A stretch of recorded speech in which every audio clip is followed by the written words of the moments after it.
Narito ang iyong pang-araw-araw na horoscope para sa Leo para sa araw ng March 16, 2026. Sa pagdating ng umagang ito ng March 16, mararamdaman mo ang isang napakalakas na enerhiya na tila nagmumula sa mismong init ng araw upang bigyan ka ng sapat na katuwiran at lakas na harapin ang anumang pagsubok ng may taas noong dignidad. Ang mga planeta ay nagbibigay sa iyo ng isang pambihirang pagkakataon upang muling ipakita ang iyong likas na kinang, kung saan ang iyong bawat salita at kilos ay magtataglay ng kislap na mahirap baliwalain ng mga taong nakapaligid sa iyo sa bawat oras ng iyong pagkilos. Huwag kang matakot na tumayo sa gitna ng entablado ng iyong buhay dahil ang araw na ito ay nakatuon sa pagpapalakas ng iyong kumpiyansa sa sarili at sa pagtanggap sa iyong mga pangarap ng may buong sigla at determinasyon patungo sa tagumpay. Pagdating sa iyong karera at mga tungkulin sa trabaho, ang petsang ito ay naghahandog ng isang napakahalagang pagkakataon kung saan ang iyong husay sa pamumuno at ang iyong mabusising paraan ng pag-organisa ng mga proyekto ay lubos na mapapansin ng iyong mga nakakataas. Mapapansin nila ang iyong kakaibang dedikasyon sa pagbuo ng mga solusyon na hindi lamang nakakabuti sa iyong sarili kundi pati na rin sa ikakaunlad ng inyong buong pangkat. Kaya asahan ang isang positibong balita tungkol sa isang promosyon o pagkilala. Huwag kang mag-atubiling ipakita ang iyong galing sa paghawak ng mga komplikadong sitwasyon dahil ang iyong talino sa pagbalanse ng otoridad at malasakit ay sadyang kailangan upang mapanatili ang kaayusan at dangal ng inyong opisina ngayong maghapon. Sa usaping pananalapi, ang araw na ito ay humihingi ng isang matalinong pagsusuri sa iyong mga nagawang budget upang masiguro na ang bawat bahagi ng iyong kita ay nailalagak sa mga bagay na magbibigay sa iyo ng karangyaan at seguridad sa hinaharap. Maaaring may lumitaw na oportunidad para sa isang investment na may kinalaman sa sining, libangan, o mga proyektong nangangailangan ng iyong mabusising atensyon. Ngunit kailangan mong maging maingat sa pagpirma ng mga dokumento bago mo ibigay ang iyong pahintulot.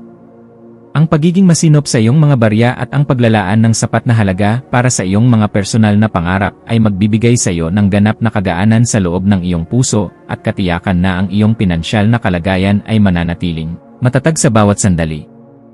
Ang aspeto ng pag-ibig at pakikipag-ugnayan para sa Leo ay nasa isang yugto ng napakainit na damdamin at seryosong pagkilala sa halaga ng paghanga at suporta sa pagitan ng dalawang tao na nagnanais ng isang masayang pagsasama. Ang pagpapakita ng iyong pagmamahal sa pamamagitan ng pagiging bukas palad o ang pakikipag-usap ng mahinahon tungkol sa iyong mga ambisyon ay lalong magpapatatag sa inyong ugnayan sa bawat sandali ng inyong pagsasama ngayong maghapon sa kabila ng anumang ingay. Para sa mga naghahanap pa ng makakasama, ang iyong kagalang-galang at puno ng buhay na aura ay magsisilbing magnet para sa mga taong naghahangad ng isang partner na may matibay na prinsipyo at marunong magpahalaga sa tunay na ganda ng katapatan at tapang. Ang iyong kalusugan ay dapat maging isa sa iyong mga pangunahing prioridad sa pamamagitan ng pagbibigay ng sapat na atensyon sa iyong puso, likod, at sa iyong pangkalahatang antas ng sigla na maaaring makaramdam ng pagod dahil sa matinding pagpapakitang gilas sa trabaho.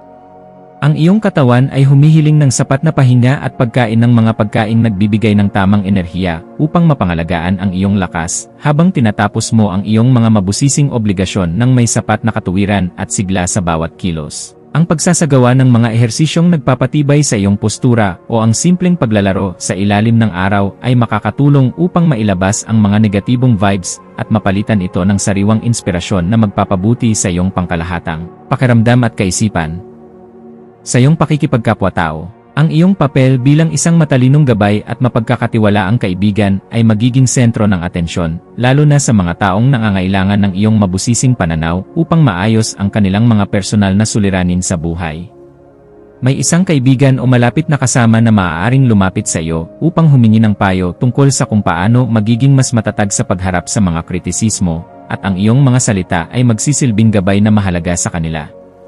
Maging mapagmasid sa bawat pakikipag-usap dahil ang bawat impormasyon na iyong ibabahagi ay nagtataglay ng kapangyarihan na makapagpabago ng pananaw ng iba nang may sapat na pagkilala sa kanilang sariling kakayahan at kalayaan sa bawat kilos na kanilang gagawin. Ang iyong malikhaing isipan ay magkakaroon ng pambihirang kislap sa hapon, lalo na sa mga gawaing may kinalaman sa pagtatanghal, pagdidisenyo, o anumang paraan ng pagpapahayag na nagpapakita ng iyong pagiging mabusisi sa sining ng pagkuha ng atensyon para sa kabutihan.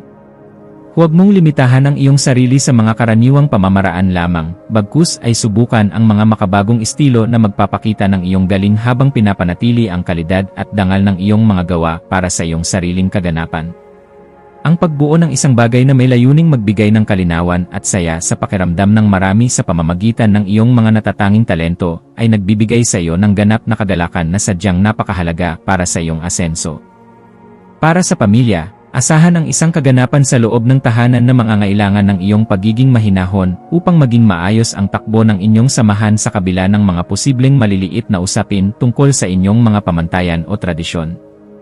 Ang iyong presensya ay magbibigay ng kagaanan dahil kaya mong magpaliwanag sa paraang madaling intindihin at may sapat na pagkilala sa nararamdamang pangangailangan ng bawat miyembro ng iyong pamilya sa bawat oras ng inyong pagsasama.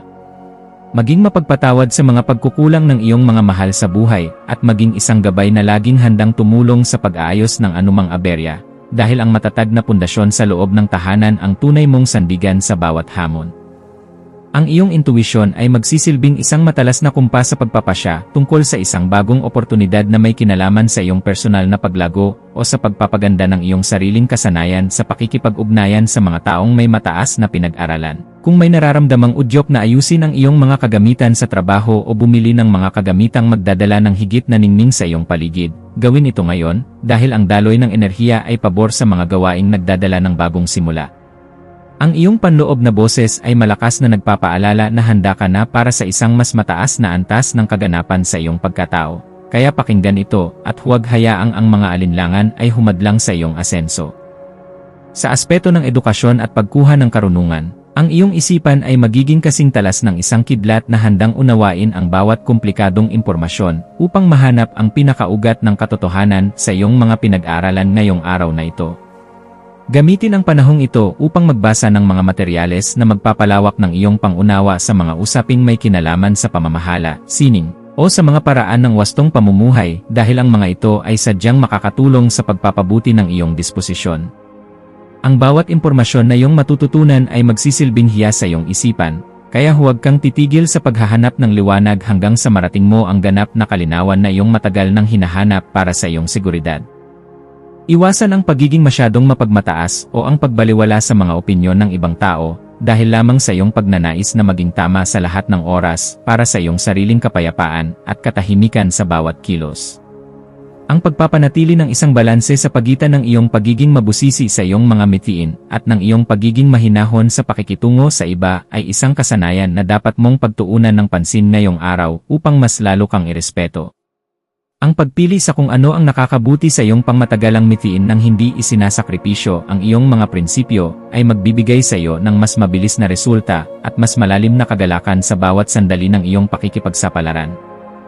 Ang iyong espiritual na aspeto ay nangangailangan din ng pagkalinga sa pamamagitan ng paghahanap ng sandali ng katahimikan sa gitna ng iyong abalang iskediul upang muling makakonekta sa iyong panloob na lakas na nagbibigay ng direksyon sa iyong buhay. Ang pagninilay-nilay tungkol sa iyong mga tunay na hangarin para sa isang makabuluhang pamumuhay na puno ng kislap ng katotohanan ay magbibigay sa iyo ng sagot kung bakit kailangan mong maging matatag at kung paano mo magagamit ang iyong talino para sa kabutihan.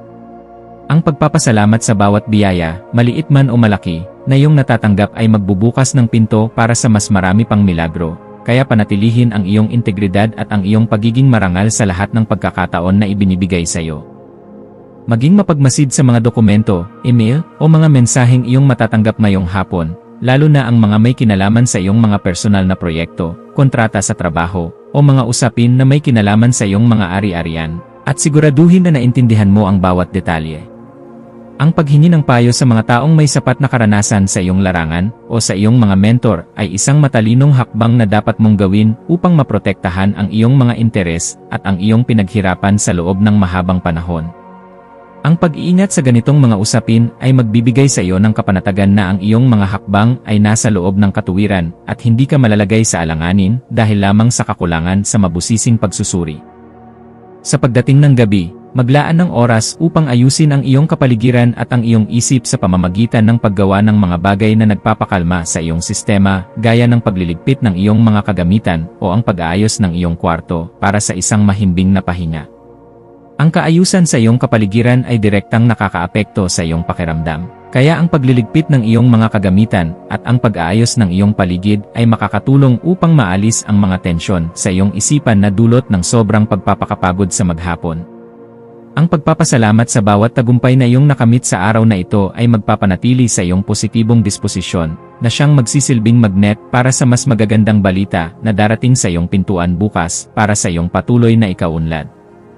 Bilang huling payo para sa iyo, laging tandaan na ang tunay na lakas ay matatagpuan sa pagkakaroon ng isang mapayapang puso na laging handang umunawa sa sarili at sa ibang tao nang may sapat na pagmamahal sa bawat sandali ng iyong pagkilos.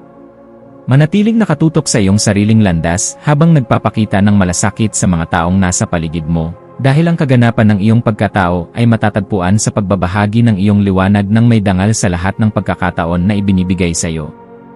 Hayaang ang liwanag ng karunungan ang maging gabay mo sa pagtahak sa daan ng iyong mga adhikain, at maniwala ka na sa bawat pagsusumikap mo na magpakita ng kabutihan, mayroong magandang bukas na naghihintay para sa iyo sa bawat sandali ng iyong buhay. Ang iyong mga maswerteng numero para sa araw na ito ay 1, 8, at 19. Ang iyong maswerteng kulay ay ginto o maliwanag na dilaw na sumisimbolo sa tagumpay at kasiglahan. At ang maswerteng gawain para sa araw na ito ay ang pagpaplano ng isang kaganapan, ang mabusising pag-aayos ng iyong mga personal na layunin, o ang pagpapakita ng iyong talento sa harap ng iyong mga kaibigan upang muling mahanap ang iyong kagalakan at lakas sa buhay.